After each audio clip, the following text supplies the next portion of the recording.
That runway violates the HOA rules. You need to remove that plane immediately. I'm not moving it. Look, we have rules. This airport must comply with HOA regulations. I'm just doing my job. Is that all this is? I thought I knew every corner of my 6,800 acres. Then I spotted something that definitely wasn't part of my ranch. There were fresh tire tracks leading deep into my property. I hadn't authorized anyone to use that road. That was when I saw it, a runway carved across my land, and sitting beside it was a plane. I followed the fence line to figure out where the runway began. The closer I looked, the more obvious it became that someone had planned this. Then I noticed something even stranger. The people around the airstrip were connected to my HOA. That night, I pulled out every property document I had. I wanted to know exactly what the HOA believed gave them access. The map showed the runway was entirely inside my property boundaries. There was no mistake about whose land it was. I realized this was bigger than an HOA argument, so I contacted the proper aviation authorities and asked them to look into it.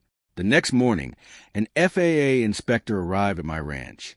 He told me he wanted to see the airstrip for himself. He listened carefully while I explained what I had discovered. Then he asked me to show him exactly where the runway was. We walked across the field together. From the ground, the scale of the operation was impossible to ignore. The inspector documented the location and surrounding property. He didn't look surprised, but he definitely looked concerned. Then the HOA president arrived. Her expression changed the moment she saw who was standing beside me. The inspector asked the HOA representative who had authorized the airstrip. For the first time, nobody had an easy answer. She presented the documents she believed supported the HOA's position. The inspector examined every page carefully. The property boundary became the central issue. The runway wasn't somewhere near my land. It was inside it. Standing there, looking at that plane, I finally understood the scale of what had happened. This wasn't just a disagreement over a fence. The inspector made a few calls and began documenting the situation officially. The atmosphere on the ranch changed immediately. More HOA board members showed up after hearing what was happening. What started as a private dispute was becoming a very public meeting. I wasn't looking for a fight. I simply wanted my property rights and boundaries respected. The inspector explained that the airstrip would have to be evaluated properly.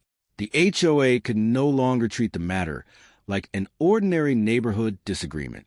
The airstrip was taken out of use while the authorities reviewed the situation. For the first time in months, my land was quiet again. The issue eventually reached a formal HOA meeting. Everyone now had to explain how the airstrip had ended up on private ranch property. Once every document was compared, the situation became much clearer. The boundaries and ownership records told a very different story from the HOA's assumptions. Eventually, the HOA had to acknowledge that it had overstepped its authority. The airstrip plan was no longer something they could simply continue using.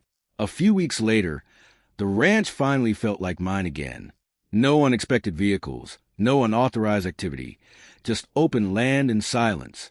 I had bought this land for its freedom and open space.